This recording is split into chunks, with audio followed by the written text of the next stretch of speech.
Assalamualaikum warahmatullahi wabarakatuh. Perkenalkan, nama saya Lola Emilia, NPM 21260100062, Prodi S1 Ilmu Keperawatan dan Nars. Baiklah, di sini saya akan menjelaskan tentang teori Heidegger-Eppel-Flau. Heidegger-Eppel-Flau lahir dari Reading, Pennsylvania tahun 1902, Amerika Serikat. Dikenal sebagai pionir keperawatan jiwa yang berkarir lebih dari 7 dekade. Latar belakang pekerjaannya yaitu sebagai perawat jiwa. Eppel-Flau meninggal pada tanggal 17 Maret 1999 di Oxa, California. Pendidikan Heidegger-Eppel-Flau. Heidegger-Eppel-Flau menyelesaikan pendidikan D3 keperawatan di Postow, Pennsylvania pada tahun 1931. Kemudian melanjutkan pendidikan S1 jurusan interpersonal psikologi tahun 1943 di Baton tahun 1947. Eppel-Flau menyelesaikan pendidikannya dengan jurusan keperawatan jiwa di Universitas Columbia, New York, dan mendapatkan gelar profesor dari Universitas Rutgers. Dirinya dikenal dengan ibu keperawatan jiwa karena teori yang dikemukakannya. Ruang lingkup pekerjaan sebagai perawat jiwa mengaruhi kontribusi di keperawatan sebagai ahli dalam keperawatan jiwa, pendidik, menulis, dan penteori. Sejarah sebagai pionir keperawatan jiwa modern ditandai dengan publikasinya pada tahun 1952 yang berjudul Interpersonal Relation in Nursing. Paradigma keperawatan dikeluarkan berkaitan dengan publikasinya dalam bidang ini. Konsep teori Eppel-Flau. Heidegger-Eppel-Flau, seorang perawat psikiater, mengenalkan konsep interpersonalnya pada tahun 1952.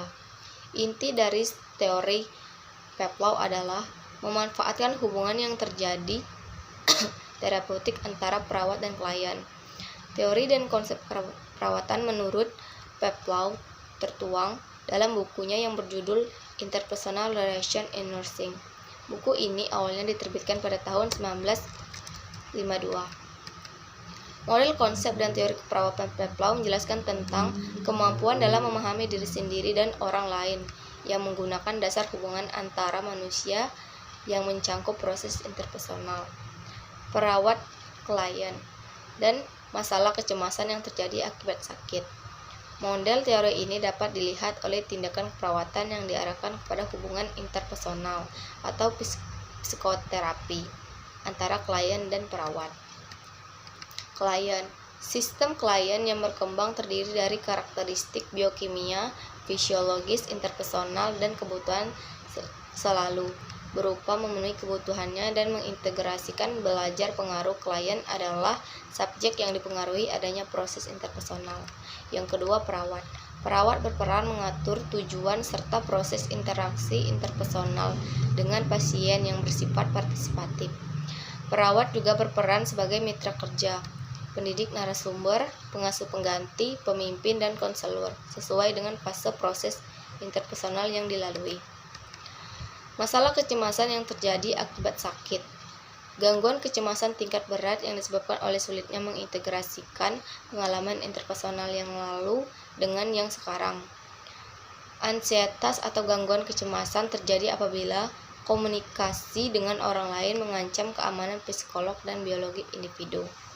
Dalam teori Eppel-Flau, ansietas merupakan konsep yang berperan penting karena berkaitan langsung dengan kondisi sakit. Proses interpersonal. Proses interpersonal yang dimaksud antara perawat dan pasien ini menggambarkan metode transformasi energi atau asistensi pasien oleh perawat yang terdiri dari 4 fase, yaitu fase orientasi, fase identifikasi, fase eksploitasi, dan fase resolusi. Skema dan tahap proses hubungan internasional Eppel-Flau. Seperti yang telah diketahui melalui skema, terdapat beberapa proses interpersonal saat perawat sedang berhubungan dengan klien, yaitu 1. Fase orientasi. Fase orientasi perawat dan klien masih sebagai orang yang asing. Pertemuan diawali pasien yang mengekspresikan perasaan butuh. Kemudian perawat dan klien melakukan kontrak awal untuk membangun kepercayaan dan terjadi sebuah proses pengumpulan data. Hal yang penting adalah perawat bekerja sama secara kolaborasi dengan pasien dan keluarga dalam menganalisis situasi. Perawat dan klien masing mengenali penjelasan dan penentuan masalah. Setelah itu, mengambil keputusan bersama untuk menentukan tipe bantuan apa yang diperlukan. Perawat sebagai fasilitator dapat merujuk klien ke ahli lain sesuai dengan kebutuhannya. Yang kedua, fase identifikasi. Fase identifikasi berfokus memilih bantuan profesional yang tepat. Pada fase ini, pasien merespon orang-orang yang dapat memenuhi kebutuhannya secara selektif. Respon pasien terhadap perawat.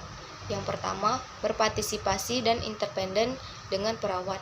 Partisipan mandiri dalam hubungan dengan perawat.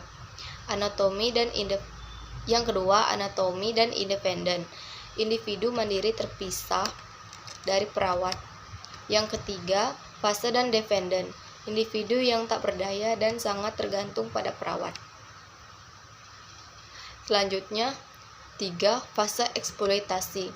Fase eksploitasi berfokus menggunakan bantuan profesional untuk alternatif pemecahan masalah.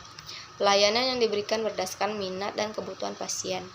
Pasien mulai menerima informasi tentang penyembuhannya, mungkin berdiskusi atau mengajukan pertanyaan-pertanyaan kepada perawat, mendengarkan penjelasan-penjelasan dari perawat, dan sebagainya.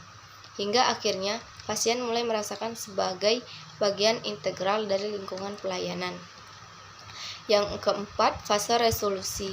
Fase resolusi terjadi setelah fase orientasi, identifikasi, dan eksploitasi berjalan dengan sukses. Fase resolusi berfokus mengakhiri hubungan profesional pasien dan perawat. Pasien berusaha untuk melepaskan rasa ketergantungan kepada tim medis dan menggunakan kemampuannya untuk menjalankan segala sesuatu secara sendiri.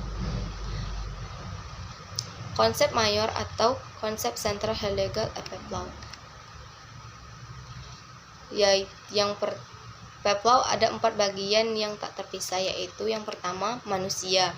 Manusia dipandang sebagai suatu organisme yang berjuang dengan cara sendiri untuk mengurangi ketegangan dan menjaga keseimbangan yang disebabkan oleh kebutuhan dan ketidakseimbangannya dirinya. Setiap individu merupakan makhluk unik yang mempunyai persepsi dan ide. Hal ini penting untuk proses interpersonal. Yang kedua, lingkungan. Pavlov menjelaskan bahwa lingkungan sebagai bentuk di luar organisme dalam konteks kebudayaan. Dari sinilah kebudayaan dan kepercayaan diaktualisasikan. Dalam menghadapi kehidupan, budaya dan adat istiadat merupakan faktor yang perlu dipertimbangkan. Yang ketiga, keperawatan.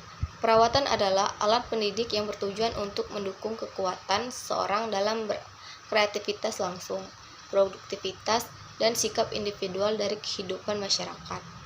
Perkembangan kepribadian dan proses kemanusiaan saling berkesinambungan dan berjalan ke arah kehidupan yang kreatif, konstruktif, dan produktif.